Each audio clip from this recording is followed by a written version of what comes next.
Today's guest is Penny Barron, a homeopath in the northern beaches of Sydney. She practices from the Harbord Homeopathic Clinic, one of the largest homeopathic clinics in Australia. Penny teaches homeopathy as well as supervising student clinics through a local Sydney college, and she's put a lot of energy and research into childhood behavioural issues as well as working with trauma support.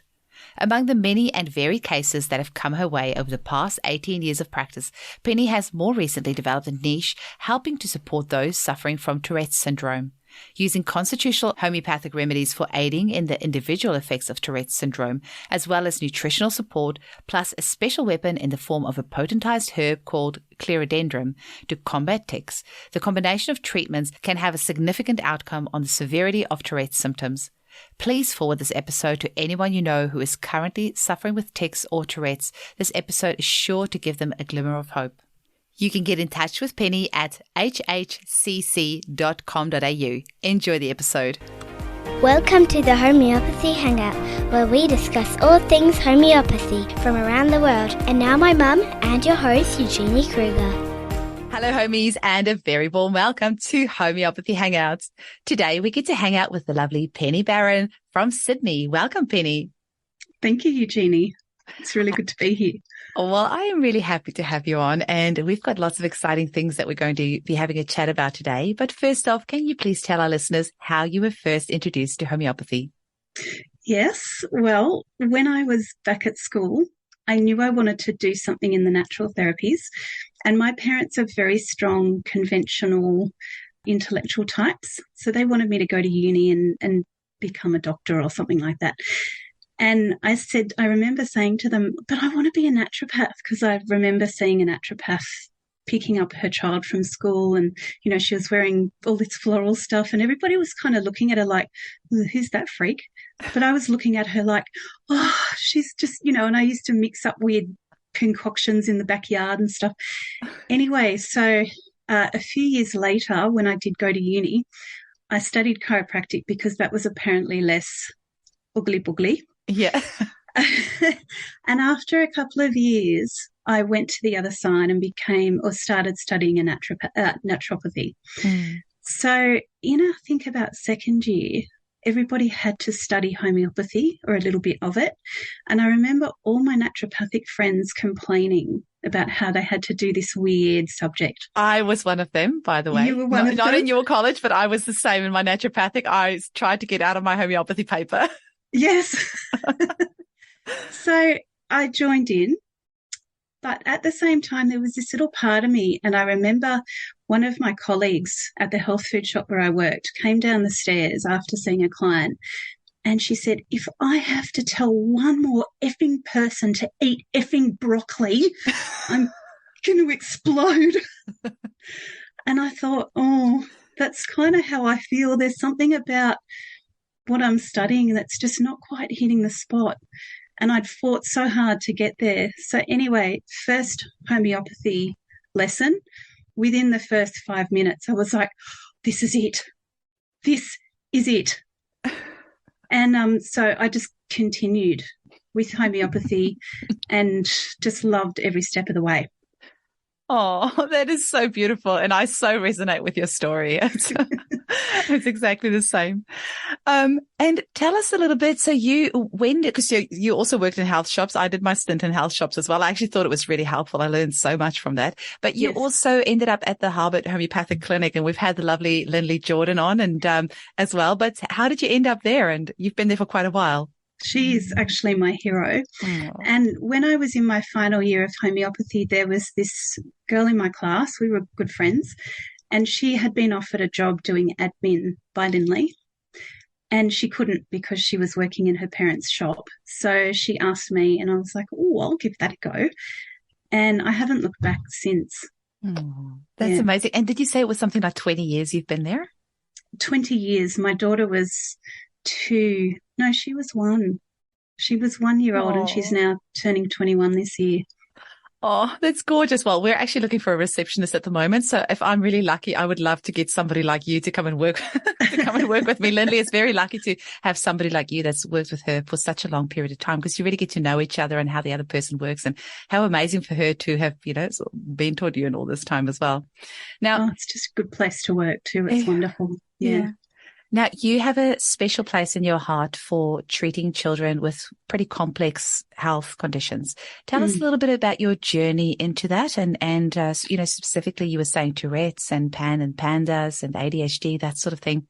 How did you develop a special interest in that?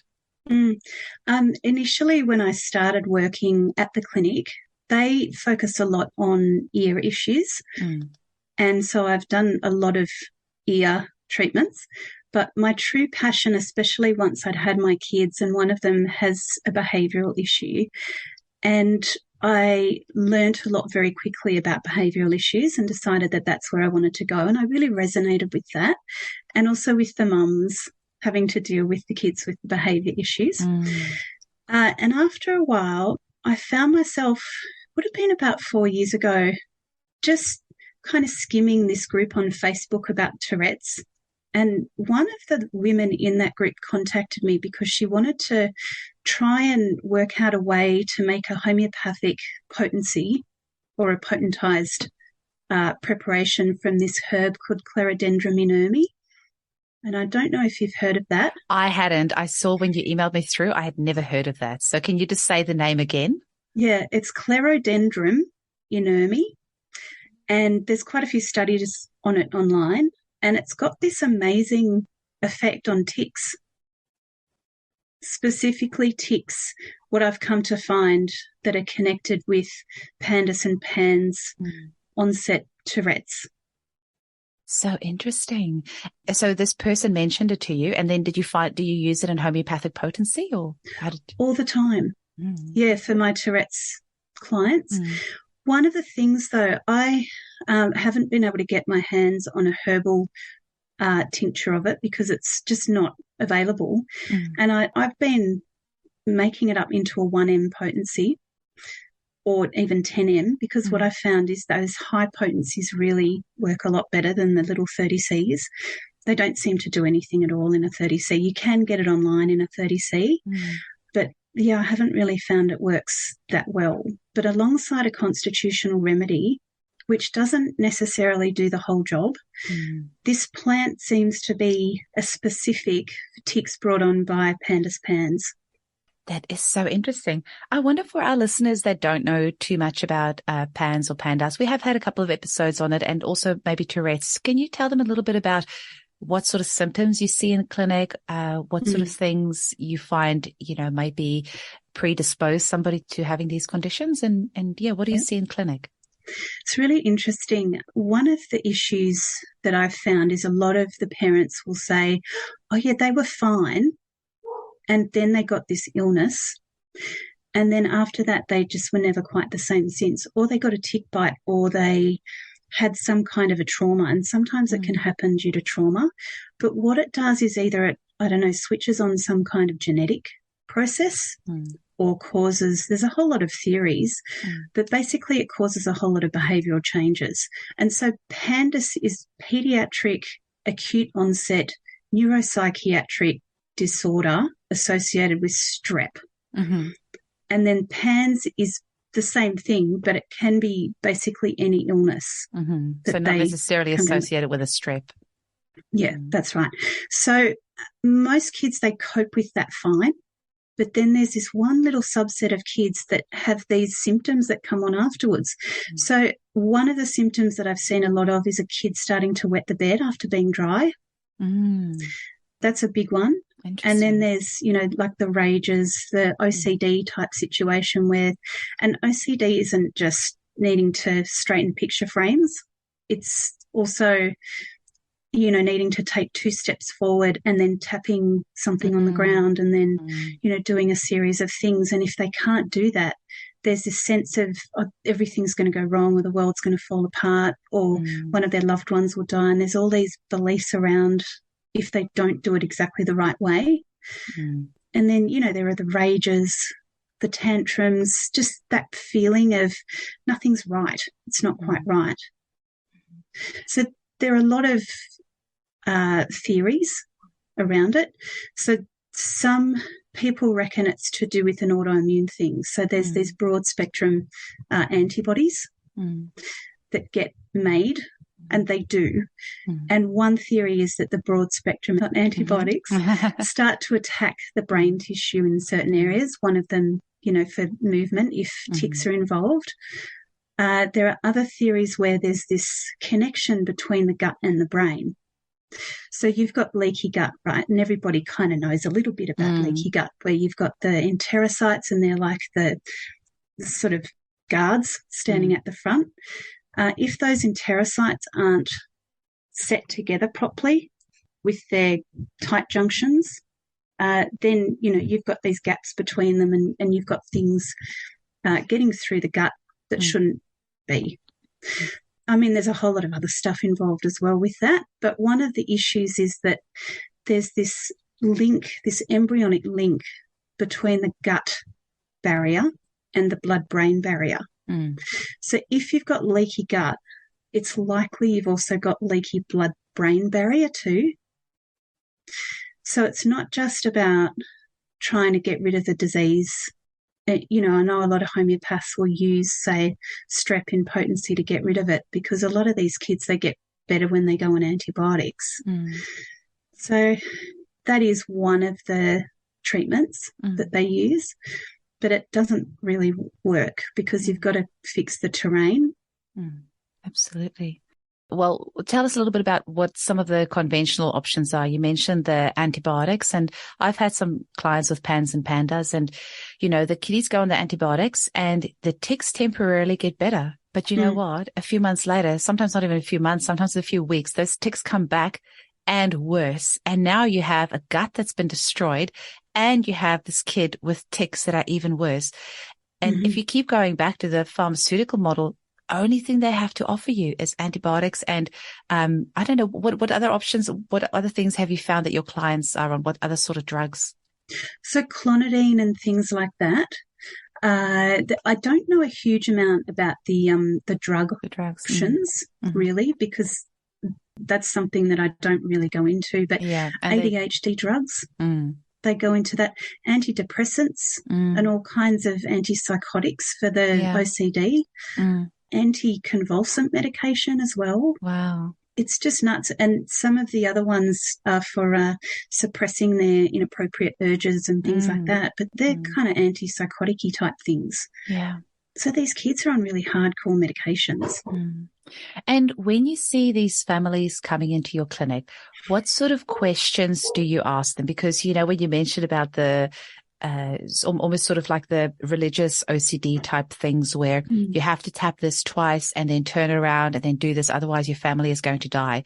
And I remember one of my clients that I had, and I asked these questions, because this little girl had to tap the mum on the shoulder 3 times and had to rub her sister's hair, and then had to, do like all these things before she could go to sleep at night. And if something was done out of sequence or wasn't done incorrectly, she would get so upset and the whole thing would have to be done over again. And I asked the parents, do you know if she's ever mentioned anything about being fearful of any of you, there being any harm happening to any of you if she doesn't do this? And I think the mum was like really confused of why I'm asking this, but homeopathically speaking, there are certain remedy pictures that have this sort of like superstition / religious / something attached to it. So what are some of the questions or some of the information that will be helpful to you as a practitioner, so that when a family wants to come and see you, they know the types of things that's going to be helpful for you to prescribe? Yes, because we do ask such weird questions. Yes. And I do like my clients to be warned that I will be asking weird questions. For me, what I find, I just let the consult just progress as it goes. But for me, I see that behaviour is such a huge part of it. So yes, any behaviours, and I will ask the kid. Usually what I find is with a lot of these kids, they don't want to really talk about it.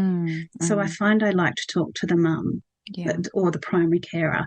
And the primary carer usually has that intimate knowledge of all of that stuff, and I can ask those weird questions and they know why I'm asking. And things like, okay, tell me about the behaviour, what exactly happens and why. I do want to know why. And we know in homeopathic medicine that the more we can get to the very core of what's happening and why they're acting like that, what motivates them to act like that, what are their fears, what are some weird things that they do that, you know, we love all those rare, peculiar, weird symptoms. And that's what we usually base our prescriptions on.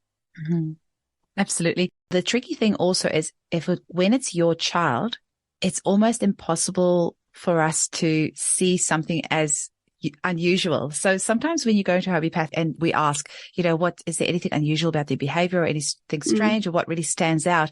It is hard as a mum you don't know what's normal and what's not normal, especially if it's your first child or if you don't have many other kids to compare it with.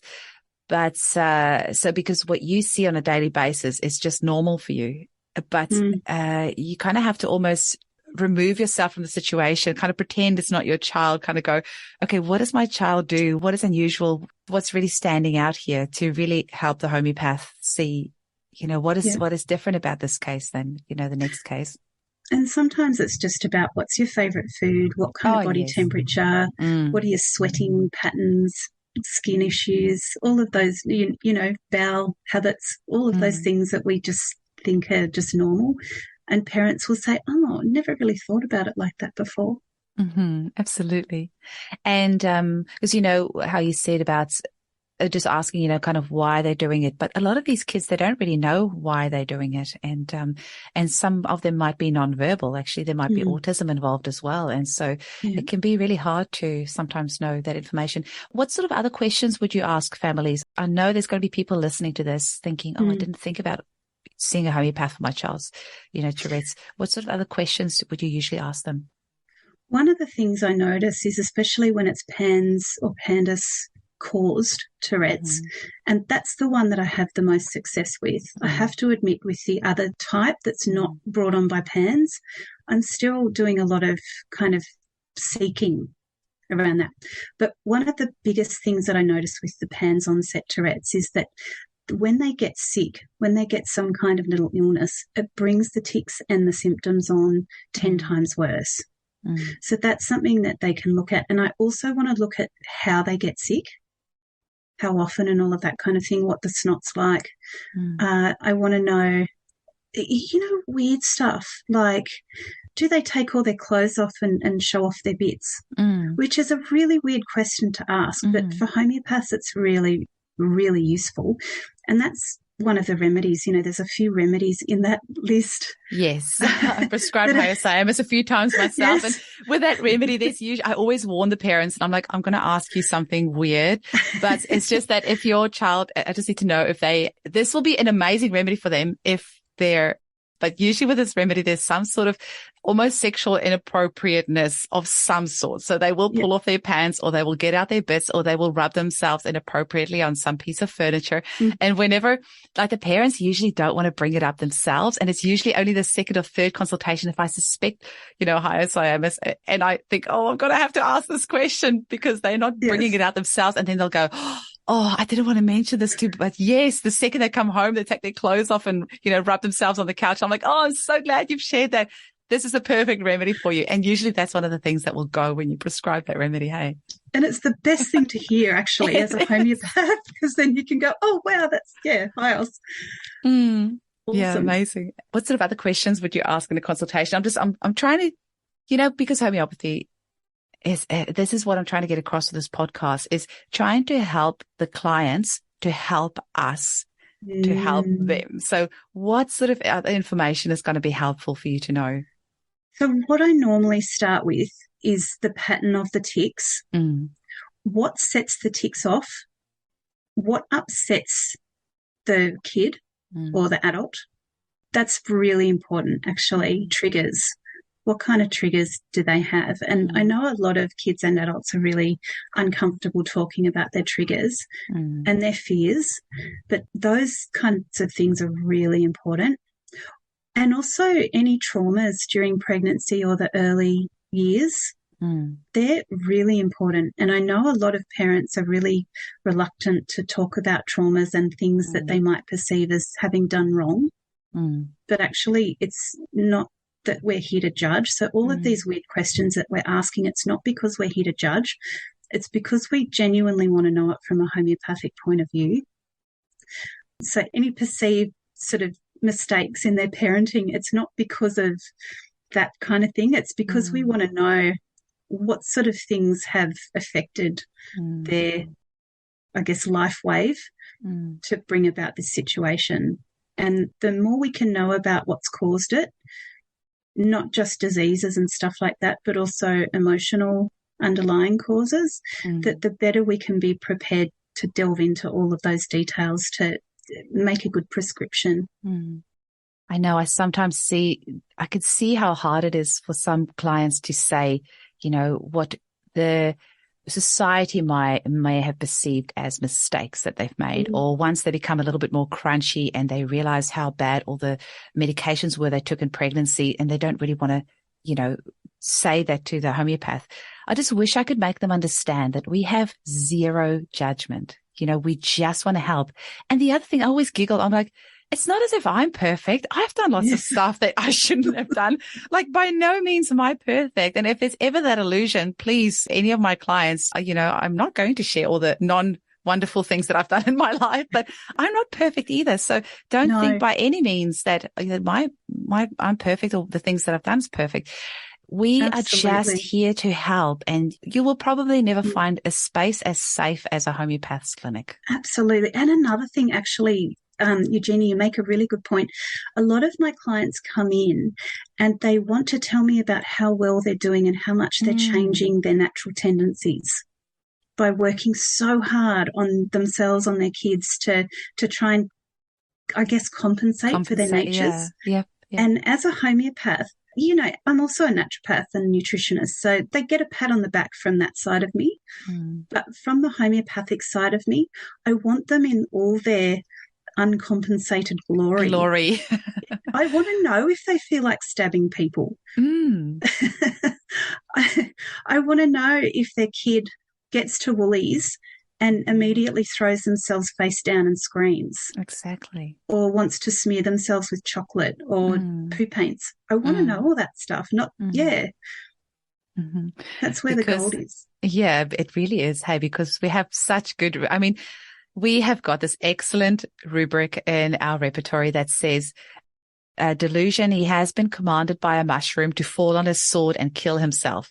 So literally, if you came into my clinic and said, oh my gosh, Eugenie, I don't know how to tell you this, but this is going to sound really weird, but every time I open the fridge door and I see the mushrooms, I feel like it's telling me I have to go fall on a sword and kill myself. I'll be like, yes, I have the perfect remedy for you. It's agaricus.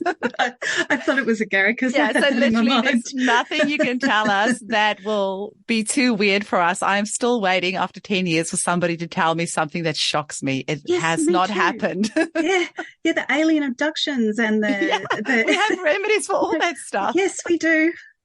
That's amazing. Now, Penny, we're going to have a quick little break and then we're going to come back and have a bit more of a chat. And we're back from the break, and Penny, you're going to be sharing with us some of the other treatments that you might be using with your clients with Tourette's and ADHD, all of these more complex cases. Talk to us a little bit about what treatments may be involved. So with Tourette's, of course, it's not simple. And I usually include a few modalities. So being a nutritionist, homeopathy primarily, but nutrition secondary and herbs as well. So with those three, we usually cover a lot of bases. With homeopathy alone, what I see is that there are a lot of obstacles to cure nutritionally in a lot of these kids, especially when they've got leaky gut, when they're deficient in zinc. Primarily, zinc is a big one that they're deficient in. And when you're deficient in zinc, you've got low stomach acid, your nervous system just really isn't working that well. And not only that, there's this thing that happens where your taste gets distorted when you're low in zinc. So zinc is one of the big ones that I find is really important. Often these kids there's this thing that happens when a woman is pregnant and then she gives birth. The baby is apparently high in copper because copper encourages new growth of blood vessels. So if the mum is deficient in zinc in the breast milk, there's not enough zinc to oppose the copper and balance it out. So a lot of these babies, especially in Australia where the soils are really low in zinc, they've got high copper. And copper, when it's too high, when you're not getting enough protein because you've got low stomach acid, the copper needs to be carried in this special protein backpack in the blood. But if you can't make that because your liver's under just fire from whatever toxins are in the environment and all kinds of other stuff, you can't make that copper carrier properly. So free copper is a nerve toxin. So if you're not getting enough zinc, you're just getting this spiraling out of control copper in the system. And I see that through hair analysis a lot with kids with Tourette's and also heavy metal toxicity too. So that's one thing I really like to focus on is nutritionals. Also magnesium, and there's a few different types of magnesium. The magnesium threonate is a really good one for helping to reduce that muscle twitchiness and just also to help with reducing anger and tension and all of that kind of thing. There's also a whole lot of different other substances like NAC or N-acetylcysteine, which can help with that's a precursor to our body's natural antioxidant, glutathione. And often in these kids, they've got oxidation going on through the roof for whatever reason, as well as dealing with things like genetic issues. And that's not, I wouldn't say that's a strong point of mine, but even just looking at things like pyrrole, which is a low zinc, high copper situation, or MTHFR and other methylation issues, where if the kid's not methylating properly, they're not able to easily break down their inflammatory substances a lot of the time. They're not easily able to detox very well. So from a nutritional perspective, I think all of those things are important, and testing and making sure we know where that's coming from. Then there's gut healing. So looking at things like curcumin and other substances to help heal the gut. Glutamine, really important. And just getting those minerals in so that the body can detox. And then also the constitutional remedy, which is what I will be asking a whole lot of weird questions about. Then there's the Cleo or the clerodendron. So usually what I'll do if I'm treating from all of that perspective, and I know they often walk away overloaded with quite a few supplements, but at the end of the day, I don't know, if my kid had this, I would rather have them on a whole lot of supplements and healing the gut and looking at the cause of what's going on rather than overloading them with pharmaceuticals. Which is just going to end up putting more strain on their liver and more, just suppressing everything. It never actually heals. It doesn't heal the body. If you're putting all those drugs in there, it just suppresses. That is the only job of pharmaceuticals, is suppressing, not actually, healing the body. And the amount of clients I've had who have had their kids on these drugs and they haven't really done much, and then they've tried to take them off and their symptoms have just gone through the roof. I think that's something that's not spoken about enough, is actually the withdrawal and the withdrawal of trying to come off drugs. And people are not warned enough before they get prescribed it, that, listen, you are not going to be able to just come off this. It's going to be a super slow process, and your body is actually going to go into withdrawal because of you suppressing all of this for so long. And often, they need to go slower than what the doctor recommends as well. Absolutely. I thought that was interesting that you said about the high copper, because the homeopathic mental emotional picture of the remedy made from copper is all about control.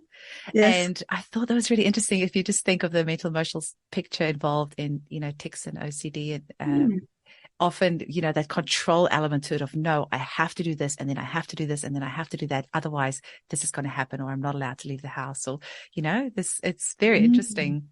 Yeah, it is. And actually that whole copper thing as well of the whole tic thing of wanting to control tics all day, because that's what happens. They go out into the world and they feel the need to control all of their behaviours, and then they come home and often the parents will get it. That's actually, I mean, that's something that we would ask in a consultation as well. You just made me think of one client of mine. Yeah, exactly. Yeah. Where, you know, the mum says the teacher doesn't know what they're talking about because he doesn't tick at school all day. Yes. And then, you know, he comes home and it's just through the roof. And imagine the level of control that is needed for that child to suppress that tick all day long. And then, you know, that's not good in itself either. Absolutely. Yeah. So Penny, have you got some cases that you'd like to share with us? The first one, actually, I've written about in a blog that I wrote years ago. And the reason why I want to use that one is, well, first of all, I've had permission to be able to use it. But second of all, it was just such a beautiful case. And it was this little girl who had selective mutism and suspected autism. And she was doing these breakdance type movements like that. And it was really hurting her body and really getting in the way of being able to socialise and being able to live her life. I think at the time when she came, she was about 8. Her parents brought her. She was on catapress and a couple of other medications. And the mum was really concerned about the side effects. So this child had had a lot of throat issues, like horrendous throat infections, and her tonsils were enormous. And I think the parents had done a lot of antibiotics and stuff like that. But the first onset of the throat infections was when all of this started coming on. Before that, there were signs of her possibly being autistic or some kind of situation on the spectrum. But it was only when she started getting these throat infections that the tics and everything else came on. She wasn't necessarily hugely aggressive, but super, super shy, used to hide behind her mum in all social situations, massive throat issues, a lot of problems with making friends at school, although she would have friends. She had quite a lot of friends, but she'd run away from them and hide. She was a hot-bodied child. And this is where all that stuff comes in about temperature and thirst and things like that. She loved her food and used to love to drink lots and lots of cold water and crunch on ice. Even though with the throat, often when she had the throat infection, she'd get a bit chilly, but super, super, super shy and had quite a lot of learning difficulties as well. So no confidence, throat issues. And actually this put me into a little bit of a spin because there's a remedy called Baryta Carb, which I was really veering towards, but it didn't quite fit the picture of the super, super thirsty and the ice. So I gave her Baryta Phos because of that side of things. And it was really amazing. I was really surprised. This was quite early on in my foray into treating people with Tourette's. And within, I think, 3 or 4 days, the mum rang me and went, "It's gone." Wow. And I'd also given a 1M Clio or Clerodendron to have weekly. So the daily Baryta Phos, or was it Baryta? It was one of the Barytas, and the weekly Clio.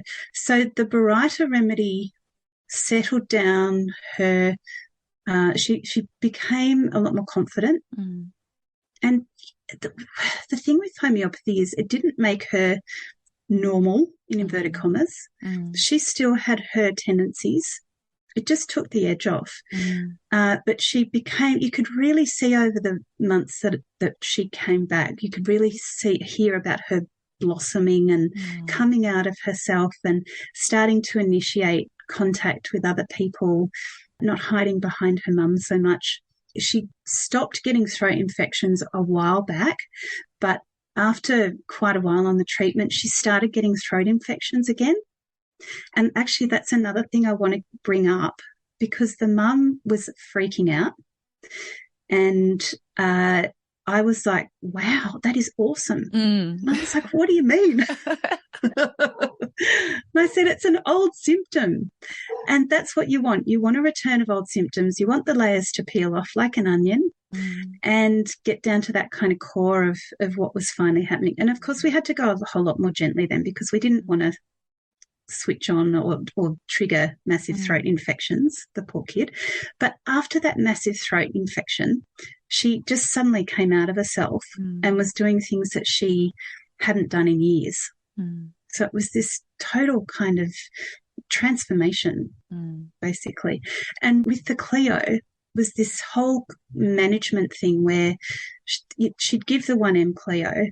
Maybe there'd be a tiny little aggravation where things possibly got a little bit worse for a few hours, and then it'd go away for, say, 4 or 5 days, and then it'd start to creep back. So a lot of the parents get into this pattern of recognising when their kid has the tics starting to creep back, and then they'd give another dose. And sometimes the M potency wouldn't work for certain kids, so we'd try different potencies, 10M, you know, sometimes 200, but usually it's M and over that seems to do the trick.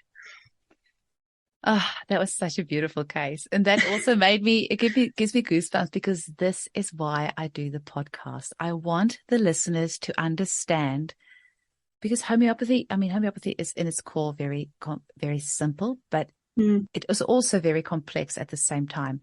And if you don't understand that when you see a return of old symptoms, you know, the client's got to think, what has this homeopath done to my child? They've broken them. You know, they used to have this stuff. Now it's all come back. But as a homeopath, we celebrate when we see that, because it's showing us that, I always say a return of old symptom is kind of like the body's way of bringing this old symptom to your consciousness and saying, hey, Penny, just so you know, I'm busy working on this right now. And then, you know, it will just go away by itself. So I always say to my clients, if that happens, it's just your consciousness bringing it to the forefront, saying, hey, we're just busy healing this right now. Remember this thing from way back that you used to have? Just sorting this out for you right now, okay? Just so you know. And then, you know, it'll go back down. But if people don't understand that this is part of the healing process, it can really freak them out and make them not come back. Yes. And I also love what you were saying. If you get to work with a client long enough, and I always try to empower my clients to take responsibility for their own health. So teaching them to recognize when a remedy works for them, and then get them to that point where they know when to use it, because I can't be there 24/7 to answer all their questions. So they know that Cleo 1M works for them.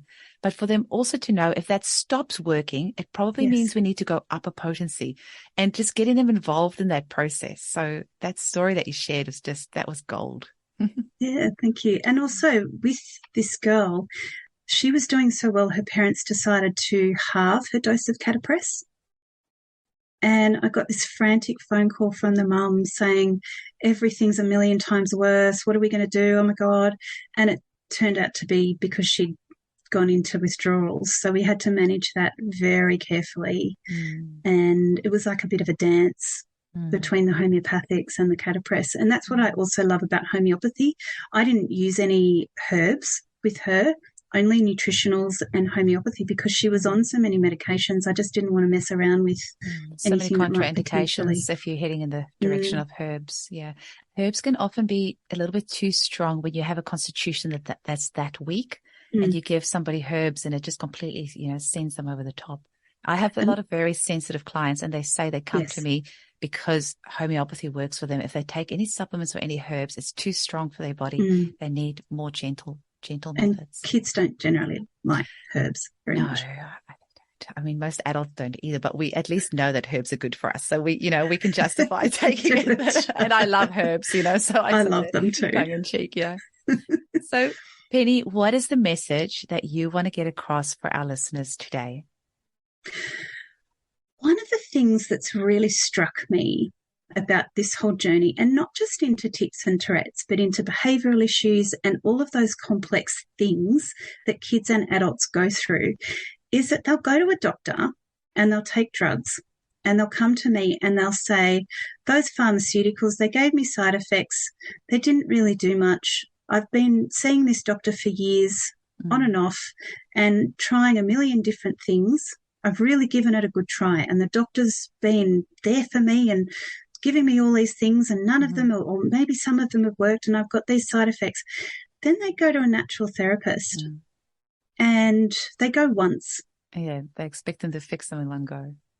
And they give it 2 weeks for this really complex issue, and they come back and they go, it's done nothing. well, okay, that's a shame, because sometimes we know that we get really amazing results, but they don't give it another go. And I think I can totally understand that when they're potentially spending a lot of money on things. But what I would say to them is, whoever you choose as a practitioner, fair enough if instinctively it just doesn't feel right. Yeah. Or if you feel that they're a charlatan or whatever, you know, make sure you check it all out, make sure they're fully registered. Or you're not resonating with them. If it's not somebody that you feel that you can really share everything with.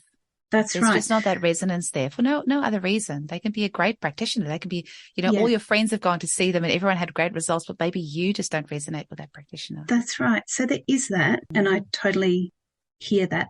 But at the same time, if you're going to do something like that, commit to it. Yes. Give it a try. Throw yourself into it 100% and give it a good 3 to 6 months. If you're getting no changes after 3 months, then it's not for you, and it's not for everybody. You know what? 6 months minimum. Throw away the 3 months. Yeah. Give them 6 months, please. And you know what? If you're not getting results, be honest with your practitioner. Like, we're actually not that fragile. We can handle it. It's part of our training. We would rather know. We would rather know, so we have an opportunity to help you. Get in touch with us if we found that it hasn't helped, because, you know, that in itself gives us more clues as to how we can better help you. Yeah. And we're here to help. We really, we want to help. This is what motivates us. Yeah. Absolutely. And, you know, those cases that sometimes you don't get, I mean, it's great if you get somebody's constitutional first off and they're cured for life, but actually those tricky cases that you sometimes work on for years are sometimes the most profound and the most, you know, satisfying cases. And it's not, I just find them really great. That's why I love a challenging case. I have no issues with that. And I have no issues if somebody comes back to me and say, look, what you gave me doesn't help or didn't help. And I'm like, okay, great. Let's dig a bit further. There's something else. If it's not working, it's just because we haven't dug enough. And actually, and that's a good point too. The thing with kids too is that they're very closely intertwined with their parents. Yes. And actually, I came across a little boy just recently who the mum put it down to changes in her cycle when his behavior was stirred up. Wow. And I was like, wow, that is so awesome. But she kind of said it as though she felt guilty for being cranky or whatever around those times. And I was like, no, this is awesome. It must be some karmic thing. Anyway, so I'm now treating the mum. That is so cool. That is so cool. Because the mum needs that support first of all. And I said to her, where's the chicken, where's the egg in this situation? You know, is that hormonal change that's causing all the upset, is that the chicken?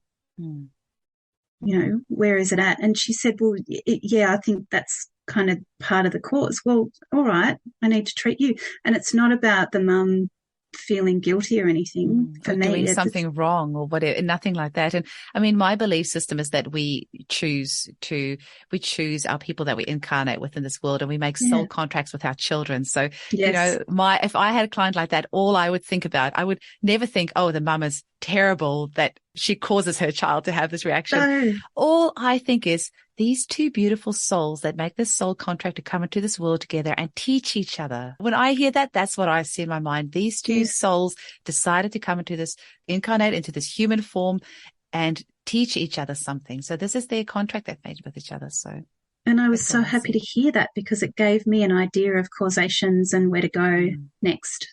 Absolutely. Yeah. Excellent. So once again, if you tell us weird stuff, it's going to help us so much more. And we will not think you're weird if you say your child's tics get worse when you have your period or before your period. That's just like a little light of gold for us. Absolutely. Actually, there was another case I had recently where the kid had no health issues. He was this perfect dream baby, never cried, was, you know, always laughing, and the mum actually had hardly heard him cry. Didn't really know what it sounded like. Anyway, so she'd had a previous much older child to another man who had to move home. And this older brother was quite an angry person, and there were a lot more arguments in the house. And the little younger brother's tics had come on when the older brother had moved home. and there was a lot of arguing going on. Mm. So there's this remedy, I'll just call it CAR. Mm-hmm. It's a very beautiful, deep acting remedy. And one of the central themes of it is that they desire harmony. And if the harmony's broken, they just can't cope. And this little one's tics had come on because of the disharmony, because of all the arguing and the anger in the house. So I didn't actually give him Cleo because he responded really well to the CAR. You can say carcinosin. We've mentioned it lots. Oh, all right. I wasn't sure. No, it's fine. It's been mentioned lots. It's probably one of our most mentioned remedies. Do you know what's funny? It's literally this week. I have got a little boy who has got incredibly complex health conditions. He's probably my client with my most complex health conditions. And this mum was saying that he is always smiling. You know, he has the most terrible seizures. And the second he comes out of a seizure, he's smiling. And he's always, and I said to her, you know, that's probably not quite right either. We need like a little bit of pushback. Like somebody, it's literally impossible for a human being to be happy all the time. If they are coming across that way, there's probably something else. And I said to her, you need that yin and the yang. You need the good and the bad. And so I have just given him carcinosin this week. And I warned her, I said, you are probably going to get a little bit of pushback from him for the first time in his life. And you know, that's going to be so good. And she was so happy because she understands the process of homeopathy so well now. She was like, oh, I welcome that. That will be great. And it's going to be a really interesting process to see how he goes on this. But yeah, definitely it's fascinating. Oh, it's the best remedy, that one. I get quite a few kids who need that remedy, and it works beautifully. It does. Hand on heart, it is probably my most prescribed remedy in my decade of clinical practice. Yeah. I don't know that I've ever had an aggravation from that remedy. If I have, I can't think of it. I just find it is such a gentle remedy. I'm just trying to think. I don't know if I have either. It's my one that I find carcinosin and ignatia. I just give it willy-nilly. I've never had any aggravations, those two remedies at all. I just find them so, so gentle. Beautiful. And so deep acting and effective. So deep acting. Yeah.